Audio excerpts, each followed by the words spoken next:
forgé non seulement pour le bien du peuple français, mais aussi pour le bien de tous les peuples du monde. Je m'adresse à vous parce que notre combat pour la laïcité est et doit être universel. Je rappelle que les intellectuels maghrébins ont été profondément secoués par l'assassinat de notre collègue Samuel Paty et qu'ils militent toujours intensément contre l'obscurantisme islamiste que nous endurons aussi péniblement, surtout après les événements du printemps arabe.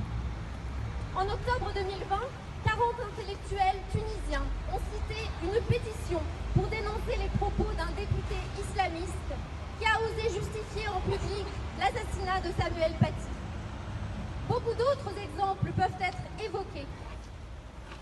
Il faut rappeler que dans le Maghreb et dans le monde arabe, de nombreux intellectuels ont trouvé le même sort que notre collègue Samuel.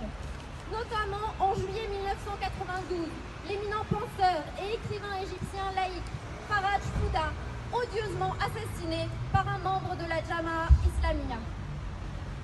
Chers collègues et amis, la laïcité n'est pas une culture spécifique.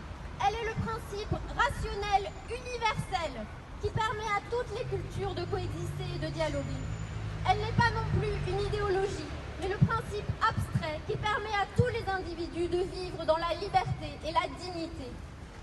Elle est un principe universel, générateur de dialogue, de paix et de liberté. Si la France, comme l'a bien souligné la philosophe Catherine Kinsler, a su contraindre une grande religion omniprésente et très puissante à renoncer à ses prérogatives politiques, nous souhaitons tous que la France garde cette position avancée dans l'histoire humaine et qu'elle continue à soutenir ceux qui aspirent à ce stade éminent de conscience politique.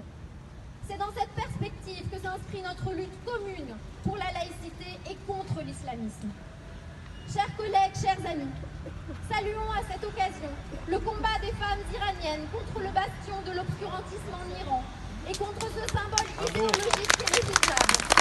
Et continuons à agir pour stopper la propagation de cette idéologie obscurantiste dont Samuel Paty et Mahsa Amini ne sont malheureusement pas les dernières victimes. Vive la laïcité en France et dans le monde. Continuons à agir ensemble pour une société libérée de l'emprise obscurantiste et pour le rapprochement entre nos peuples. Un enseignant maghrébin laïque. Bravo.